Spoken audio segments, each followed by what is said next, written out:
Bonjour Fatima, bonjour à tous nos auditeurs. Monsieur Benoui, bonjour. Bonjour Madame Nariman, merci pour l'invitation et surtout pour l'accueil que vous m'avez réservé. Merci Monsieur Benoui. La campagne moisson-battage, elle bat son plein. La récolte des céréales a commencé, elle a débuté en mois de mai, en mai pour le sud du pays. On annonce des rendements records justement dans cette région, à savoir le sud du pays.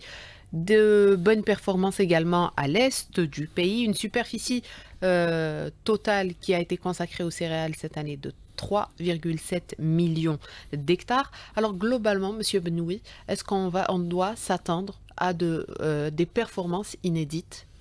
Bon, vous avez déjà compartimenté le territoire national en 3 ou 4 grands compartiments.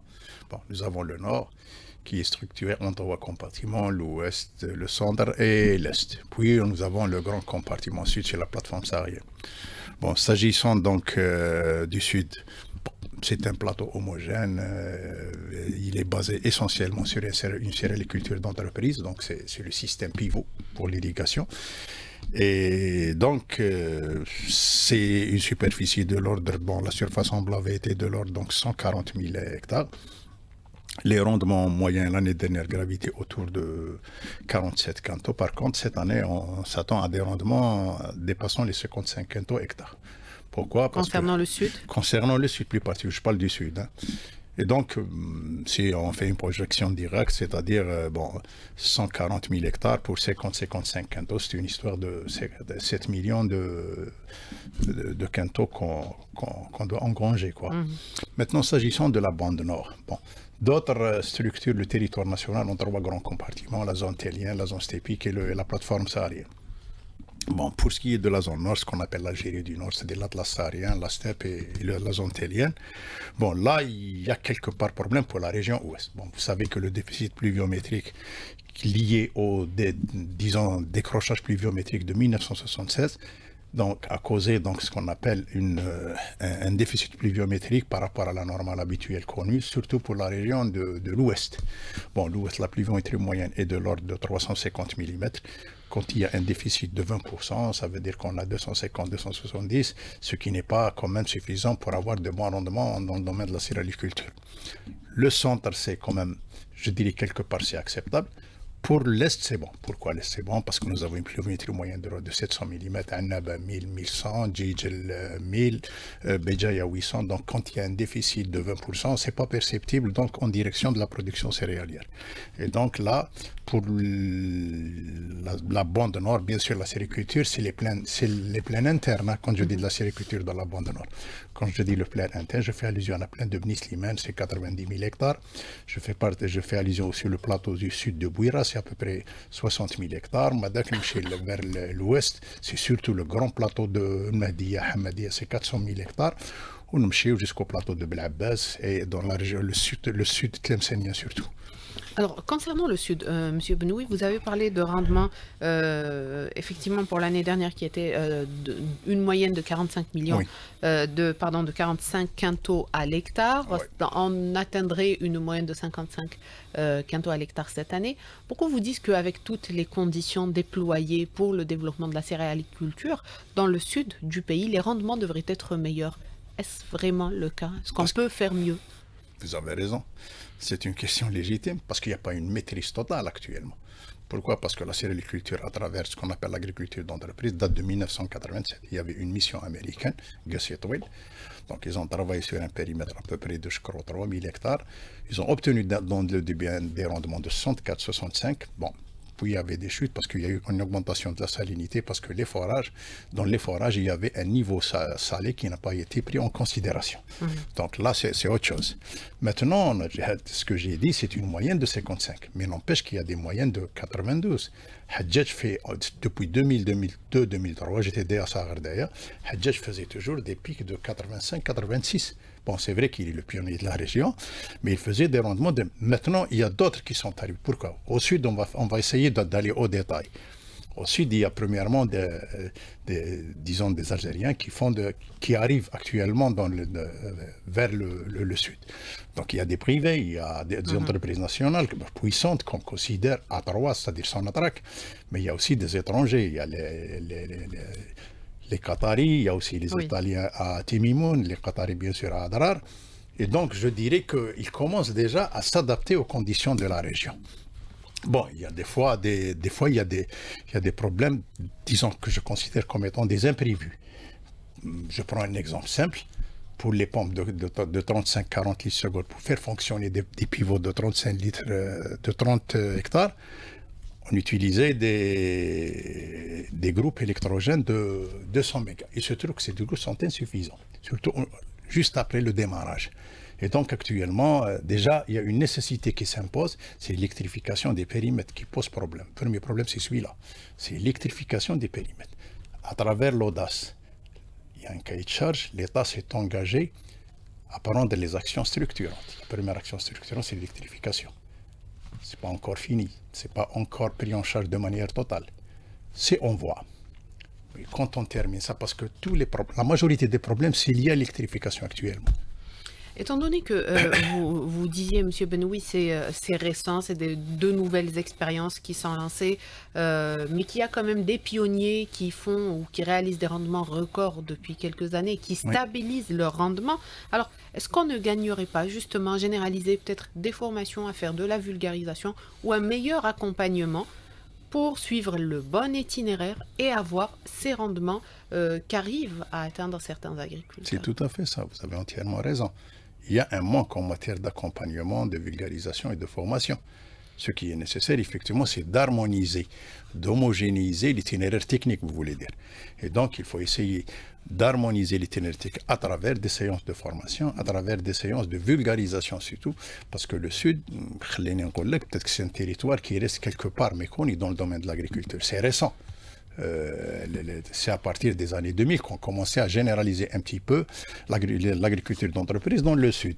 Et donc, il y a matière à venir en aide à ces exploitations en matière de formation, de vulgarisation et avoir, je dirais, un itinéraire technique tampon pour que tout le monde puisse le suivre et harmoniser et homogénéiser effectivement l'intervention et donc les rendements. Très bien. Donc, il y a cette question des itinéraires techniques qui est à respecter. Facteur déterminant pour les céréales, c'est l'eau, évidemment, pour toute agriculture.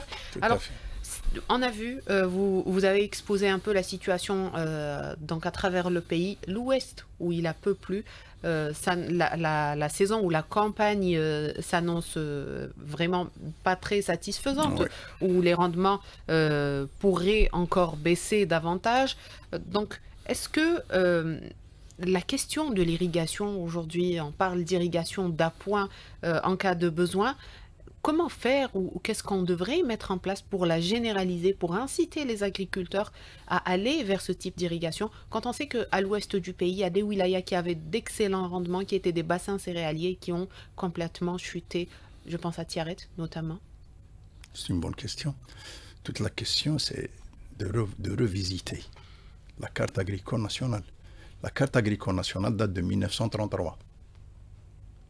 La carte nationale est établie sur la base de 3 paramètres essentiels. L'eau, pluviométrie ou irrigation, le facteur pédologique, donc c'est le facteur sol. Et donc, ces éléments-là ont complètement changé. Vous savez que c'est vrai qu'actuellement, on parle de sécheresse.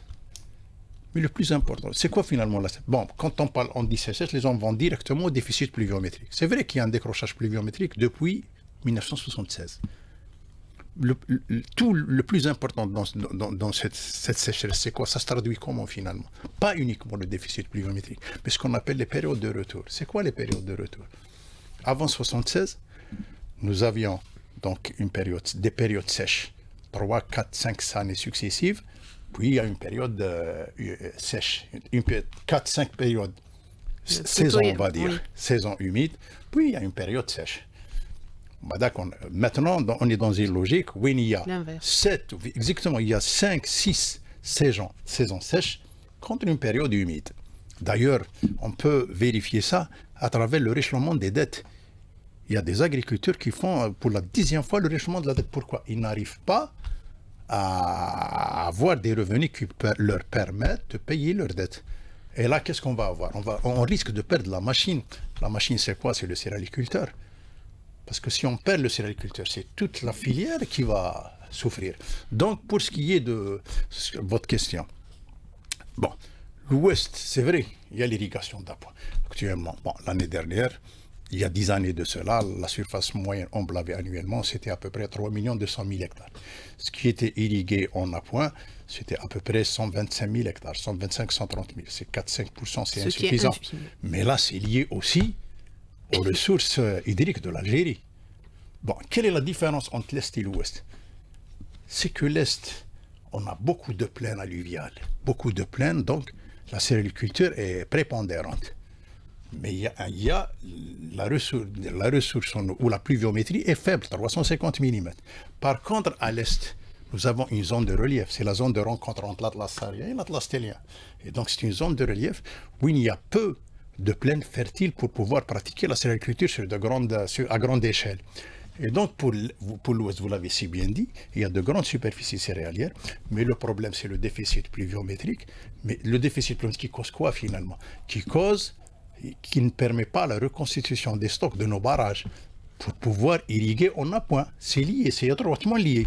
Par contre, à l'Ouest, d'ailleurs, faisons directement maintenant, prenons l'exemple. À l'Ouest, il y a des barrages de moyenne et faible capacité, 200 millions, 300 millions. À l'Est, il y a des grands barrages.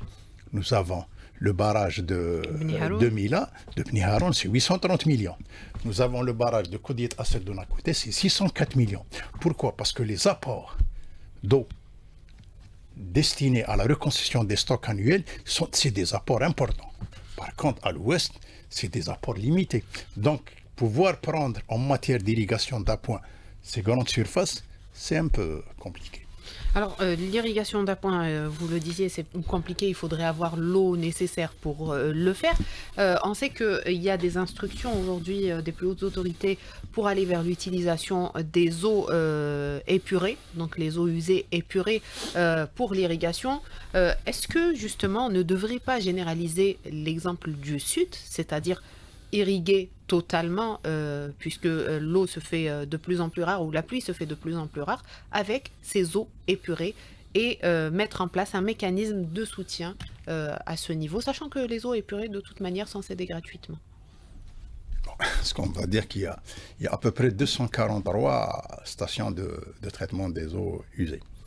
243 à peu près. Ce qui est dégagé à travers ces stations, c'est à peu près 1 milliard de mètres cubes. C'est ce qui est déclaré officiellement de la part du ministère. C'est les capacités initiales, oui. Voilà. Ce qui est utilisé actuellement pour l'agriculture, c'est à peu près 50 millions. Ça ne dépasse pas ce cap. 50 millions de mètres cubes qui est utilisé en direction du secteur de l'agriculture. Et ça, pourquoi on est dans cette logique? 1 milliard contre 50 millions. C'est parce que les stations, lorsqu'elles ont été localisées les années 80, ça n'a pas été localisé de façon à pouvoir prendre en charge les périmètres agricoles environnants. Donc on parlait de cette question de l'utilisation des eaux épurées. Oui. Vous disiez qu'aujourd'hui, c'est l'installation ou c'est l'emplacement des stations d'épuration qui rend la tâche difficile quant à la généralisation donc, de leur utilisation dans le secteur agricole. Est-ce qu'on devrait mettre le paquet justement sur le raccordement des périmètres à ces stations pour atteindre les objectifs d'autosuffisance pour les céréales? Bon, écoutez, moi, je n'opte pas pour cette formule. Pourquoi? Parce que, bon, c'est vrai qu'on dit qu'il y a 1 milliard de mètres cubes de dégagés à travers ces stations. Ce qui est mobilisé actuellement, c'est à peu près 50 millions de mètres cubes. Et j'ai essayé de mettre en relief la contrainte. La contrainte, c'est que ces stations ne se trouvent pas à côté, on va dire, de ces périmètres. Là, ça pose problème. Maintenant, moi, je tape sur autre chose. Bon, vous savez que l'Algérie a opté à partir de 2008 pour le dessalement. Donc, c'est les zones non conventionnelles. Le dessalement nous procure actuellement 3,7 millions de mètres cubes jour, ce qui équivaut à peu près à 870 millions de mètres cubes. Et donc, les zones qui posent problème en matière de densité de la population, donc du besoin en eau, sont prises en charge à partir du dessalement. C'est la zone télienne. La zone télienne qui abrite 87% de la population algérienne. Et donc, je dirais quelque part que 87% de la population algérienne est prise en charge à partir du dessalement en matière d'AEP. À travers les 6 stations qui vont démarrer, on va avoir 67% de la population algérienne qui sera prise en charge par le dessalement. Et donc, qu'est-ce qu'on va faire finalement? S'il y a une stratégie, bon, certainement, il y a une stratégie par le MRE. Donc, qu'est-ce qui va se passer? On aura donc certainement tout ce qui est eau conventionnelle, à travers les nappes souterraines des plaines côtières, à travers les barrages. Une récupération. Une récupération de ce volume, une récupération de ce volume considérable. On doit le récupérer pour l'agriculture. Et c'est de cette manière qu'on arrivera à améliorer la superficie prise en charge en matière d'appoint, d'irrigation d'appoint. Par contre, tabler directement sur les stations de traitement, je ne suis pas tout à fait. Par contre, pour ce qui est prendre le palliatif du dessalement pour prendre en charge en matière d'irrigation, disons améliorer l'irrigation, c'est jouable, c'est faisable, parce que nous avons un gain qui est là, qui est clair. C'est 1,3 milliard mètres cubes d'eau à l'horizon 2030 qui va être réaffecté vers l'agriculture. Et c'est là l'enjeu. L'enjeu est là. Par contre, parce que même pour ce qui est les stations peut-être qu'on va aller au détail. Qu'est-ce qu'elles dégagent, ces stations, à travers les wilayats de l'intérieur? Je ne parle pas de les wilayats côtières. Les wilayats qu'est-ce qu'elles dégagent? 20 000 mètres cubes jour, 30 000 mètres cubes, ça sert à quoi finalement? C'est pas vraiment... C'est pas des volumes considérables. Pourquoi? C'est simple, parce qu'il n'y a pas une distribution de l'eau AEP H24. Donc finalement, c'est une fois tous les 4 jours. Il y a des wilayats qui reçoivent l'eau actuellement une fois toutes les semaines. Vous comprenez qu'on ne peut pas affecter cette eau en direction de l'agriculture. Donc une problématique qui donc traîne depuis des années, mais qui est prise en charge à travers donc différents mécanismes, ou qui doit être prise en charge par différents mécanismes liés donc à la distribution de la ressource en eau. Il y a également une autre question qui se pose pour les agriculteurs, c'est celle du matériel agricole. On sait que depuis quelques années, la question se pose peut-être moins, ou le problème se pose avec moins d'acuité que les années précédentes, mais est-ce qu'on ne gagnerait pas justement au niveau peut-être des wilayas à mettre en place une organisation, peut-être un système coopératif pour mieux gérer le matériel agricole disponible? Bon, écoutez, là vous êtes en train de mettre en synergie, disons, les apports que peuvent procurer les secteurs, les différents secteurs. C'est bien. Vous avez parlé donc maintenant de l'eau, c'est le ministère des Ressources en eau qui doit être un élément moteur dans le développement de notre agriculture. Maintenant, vous parlez de la mécanisation, c'est l'industrie. Et c'est de cette manière, c'est la mutualisation des efforts et des moyens qui arriverait justement à faire avancer le secteur de l'agriculture. Bien que, comparé à d'autres secteurs, les secteurs agricoles, donc on est à 15-16% de revenu intérieur brut, c'est important.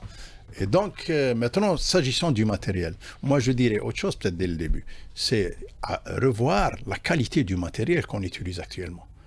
On ne peut pas travailler l'agriculture dans le sud avec le tracteur Sirta à 65 chevaux, c'est pas possible. Donc, il faut déjà revoir la qualité du matériel à utiliser, surtout les grands périmètres, même pour le nord. Les grands périmètres, c'est des tracteurs de 200 chevaux, 250. Maintenant, il y a des tracteurs qui font en aller-retour 1 hectare. C'est une histoire de 10 minutes. Bon, nous, notre tracteur Sirta, il faut une journée pour faire prendre en charge en matière de labour 1 hectare. Et donc là, PEMA, ou les entreprises chargées de la production de ce type de matériel, c'est à revisiter leur manière de produire. C'est pas tout à fait ça. Maintenant, effectivement, parce que un tracteur, par exemple, à 65 chevaux, il peut prendre en charge en matière de travaux de sol, bon, c'est à peu près 67 hectares par tracteur. Bon. Maintenant, il y a des gens qui ont 1 de 5 hectares et ils sollicitent l'acquisition d'un tracteur. C'est pas logique. Et donc, il faut voir le système coopératif, pas uniquement pour le matériel, mais tout ce qui est service agricole. Intrant. Tout ce qui est intrant, effectivement, c'est tout ce qui est intrant, c'est-à-dire tout ce qui est semences, engrais, traitement phytosanitaire, mécanisation, et par l'utilisation justement de tout ce qui est technologie de numérisation. Et c'est là où l'enjeu. L'enjeu, il est là. Et donc, ces coopératives, ce sont des coopératives multiservices, pas uniquement pour la mécanisation. C'est aussi un moyen d'améliorer la collecte des céréales, Monsieur Benouvi? Oui. Bon, pour ce qui est de la collecte céréale, le président de la République a pris la décision courageuse de généraliser ces centres de collecte. Bon, c'est vrai qu'il y a des centres de grande capacité. Il y a, je crois, une trentaine de grande capacité. Il y a 30 autres centres pour des moyennes capacités. C'est les centres de stockage, c'est les grands stockage. Et il y a ce qu'on appelle les centres de proximité. Donc le tout, c'est à peu près 400 centres de collecte. Mais moi, personnellement, je ne les vois pas comme centres de collecte. C'est vrai qu'on dit souvent que c'est des centres. Je les vois comme des centres d'animation de la filière. Pourquoi? Parce que ces centres sont appelés à fournir aux agriculteurs en début de campagne la bourse semeille, à fournir la semence, à fournir les engrais et à fournir même le matériel de travaux de sort et de semis. C'est ça le rôle finalement. Les CCLS, à un moment donné, ils ont commencé à prendre en charge ces missions. Oui. La mécanisation, si vous vous rappelez, je ne sais pas, Madame Nariman, si vous vous rappelez, 2012-2013, on a équipé les CCLS. Oui. Vous êtes au courant, je crois. Et donc, il va falloir continuer dans cette voie. C'est-à-dire, les CCLS, ce sont les animateurs de la filière céréale. Comme vous le disiez tout à l'heure, on ne peut pas affecter pour chaque céréaliculteur un tracteur, un semoir automatique. Donc, redynamiser les coopératives de céréales et de légumes secs, les CCLS? C'est ce qui se pratique dans tous les pays du monde. Et donc, c'est ce qu'il faut faire. C'est redynamiser. On ne peut pas, vous l'avez si bien dit tout à l'heure, on ne peut pas affecter pour chaque agriculteur un tracteur. Ce n'est pas possible. Mais pour ce qui est le matériel liquide de travaux de sol, pulvérisateur, tout ça, il faut le système coopératif, les services coopératifs. Ça existait avec les anciens SAP, je ne sais pas si vous les connaissez, Société agricole de prévoyance. Ils faisaient ça déjà, même pour les campagnes moisson-battage. Ce sont ces coopératives qui faisaient le travail. Ils faisaient même la collecte, ils faisaient même l'achat, puis ils prennent ce qu'ils avaient engagé comme service et restituaient le reste à l'agriculteur. L'agriculteur était à l'aise. Justement, aujourd'hui, les capacités de collecte, il y a un écart entre la réalité de la production, les capacités de collecte et les capacités de stockage. Les capacités de stockage qui sont actuellement de quelques 4 millions de tonnes. Et, les différents projets visent à porter ces capacités à 9 millions de tonnes. Oui. C'est aussi l'autre grand investissement qu'on doit lancer. Certainement. Écoutez, jusqu'à 2017-2018, les capacités de stockage représentaient à peu près le tiers de nos capacités de production. Et les quantités collectées n'ont jamais dépassé les 20-23%. Nous avons produit en 2012, je crois, 61 millions de quintaux. Ce qui a été stocké, c'était 20 millions. Nous avons produit 40 millions de quintaux, ce qui a été stocké, c'est 13-14. Ça a toujours, je ne sais pas pourquoi d'ailleurs, ça a toujours été... L'écart est important, oui. Mais effectivement, l'écart est important. Maintenant qu'on s'est rendu compte qu'il y a un déficit dans ce domaine précisément, donc il y a eu le président de la République a pris en charge donc, de manière sereine l'extension de nos capacités de stockage, mais pas en direction de la production, en direction de nos besoins annuels. C'est ça la différence, ce qui est très important. C'est notre sécurité alimentaire qui est en jeu. Parce que les 90 millions de quintaux, ça exprime quoi finalement? Pas la production. Bon, j'espère qu'on y arrivera. Mais ça exprime le besoin annuel en céréales pour la population de 45 millions. Et donc, c'est une bonne chose. Donc, nous avons dès le début un stock pour toute l'année. Donc, on sécurise l'approvisionnement de la Chine. Pourquoi? Parce que, écoutez, dans le monde, à travers le monde, on dit qu'on doit penser mondial. On doit planifier régional et on doit intervenir local. Et donc, certainement, nous, on a pensé mondial. Pourquoi? Parce que vous avez bien peut-être constaté ce qui s'est passé avec tout ce qui est avec le Covid. Puis par la suite, l'opération militaire de la Russie. Et certains pays comme la Russie, ils ont dit tout simplement qu'on ne vend pas nos céréales. C'est-à-dire, avec notre argent, on ne pouvait rien faire. Maintenant, je crois, nos autorités publiques supérieures se sont rendues compte de cette évidence. C'est pourquoi ils veulent, dès le début, sécuriser le besoin. C'est à travers ce programme de 90 millions, 9 millions de tonnes, qu'on arrivera à sécuriser notre besoin annuel. Et c'est là l'enjeu stratégique, c'est très important. Alors, justement, parmi les objectifs, c'est d'abord d'atteindre une autosuffisance en blé dur. Actuellement, la production nationale de blé dur couvre quelques 80% Oui, des besoins nationaux. Est-ce que nous sommes proches, puisque l'objectif est d'atteindre une autosuffisance en 2026, donc dès la prochaine campagne? c'est très logique. Bon, écoutez, c'est une bonne mesure. Pourquoi? Parce que pour le blé dur, premièrement, c'est le produit le plus cher parmi les céréales. Deux, il y a deux grands pays qui produisent le blé dur. C'est le Mexique et la France. Et donc là, le JGC a bien pris cette mesure. Je dirais stratégiquement, c'est très logique. C'est une bonne mesure. Maintenant, pour le blé tendre, Qu'on consomme beaucoup. qu'on consomme beaucoup, c'est à peu près 50 millions, 5 millions de tonnes annuellement pour une facture de 1 milliard de dollars. C'est à peu près ça.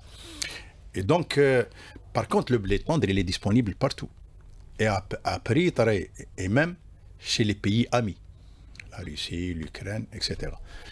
Et donc, la mesure d'aller vite vers la production de blé dur, vous le disiez tout à l'heure, on était à 80%. Donc, le reste de 20% est facilement pris en charge par la production céréalière du Sud. Parce que là, les rendements, je dirais quelque part, le 55 quintaux à l'hectare est pris en charge facilement. Et donc là, on va assurer notre besoin en blé dur et certainement, on aura un regard par la suite sur tout ce qui est blé tendre. Mais la priorité actuellement, c'est au blé dur. Pourquoi le blé dur? Parce que bon, c'est vrai qu'on a besoin de 50 millions de tonnes pour de 1 million de tonnes pour le blé tendre. Mais actuellement, il y a aussi une priorité, c'est le blé dur qui va en direction de tout ce qui est transformation, production de pâtes alimentaires, etc. Et donc là, c'est une nécessité et je considère que c'est une bonne vision stratégique. Alors, le blé dur, on n'est pas loin de l'autosuffisance. L'orge, on avait déjà lancé une expérience pour justement augmenter les capacités de production de l'orge, couvrir l'ensemble des besoins nationaux. Est-ce qu'on devrait la relancer? Écoutez, pour l'orge, bon. Sachant que c'est une des céréales qui consomme le moins d'eau. Oui. Non. Bon, pour l'orge, notre besoin pour un cheptel de 20 millions de têtes, c'est le cas à peu près maintenant, on a besoin à peu près de 2,5 millions de tonnes annuellement. C'est 25 millions de quintaux. C'est le besoin annuel. Bon. Maintenant, pour l'orge, effectivement, moins d'eau et un rendement meilleur. Donc, on pourrait facilement relancer, comme vous le disiez tout à l'heure, parce qu'actuellement, la production de l'orge est très très faible, elle est très limitée. Et donc, ça n'exige pas beaucoup d'eau. Et c'est je dirais que c'est une sous-filière qui peut donner de bons résultats en pluvial. Nous n'avons pas besoin d'aller vers... Bon, à l'exception des onces typiques, là où il y a les bas-fonds, on peut irriguer par épandage.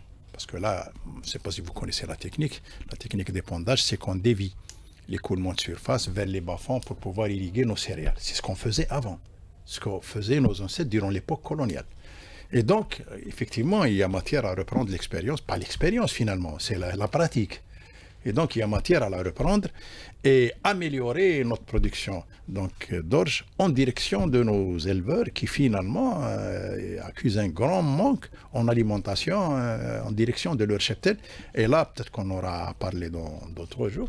Et là, il y a matière à revisiter effectivement cette filière, production, disons élevage ovin et production de viande rouge, parce qu'effectivement, les gens souffrent là-bas. Il y a une chute de rendement et de productivité dans cette filière. Donc, une double utilité, disons, pour cette orge-là, une sous-filière, vous le disiez, qui mérite d'être développée. Une dernière question, Monsieur Benoui. On sait qu'en matière de semences, il y a des recherches, il y a des études qui se font pour s'adapter à tous ces changements climatiques, à ce manque de pluviométrie, voire sécheresse qui sévit dans certaines régions. Est-ce que on devrait mettre davantage de ponts entre l'université et le secteur agricole? Sans aucun doute. Bon, vous savez que quand on parle de semences, on a bien passé en revue à peu tous les intrants. Nous avons parlé de la semence, nous avons parlé de blé dur, nous avons parlé... Tout ça, ce sont les instruments d'une stratégie nationale. Ce sont réellement les instruments. Les instruments, entre autres, comme instrument, nous avons effectivement la coopération entre l'université et entre tout ce qui est, je dirais, pratique. Pourquoi? Parce qu'actuellement, on parle maintenant de banques de gènes et banques de... Donc maintenant, il y a matière à sélectionner ces semences, prendre les qualités qui nous y intéressent. Parce qu'on ne peut pas dire bon, protéger tout ce qui est nos semences protégées, mais avec des rendements qui ne sont pas suffisants. Maintenant, l'objectif cible pour nous, c'est d'alimenter une population de 45 millions d'habitants, c'est clair. Et donc là, on peut améliorer nos géniteurs, on va dire, par le biais, effectivement, du respect de nos chercheurs et de notre université. Ça, c'est tout à fait clair. Merci, Monsieur Benoît. On arrive à la fin de l'émission. Merci à vous d'avoir répondu à toutes nos questions. Je rappelle, mesdames, messieurs, que nous avions avec nous ce matin Monsieur Mustapha Benoît, expert agricole. Merci à vous de nous avoir prêté attention. Très bonne journée et bon week-end à toutes et à tous.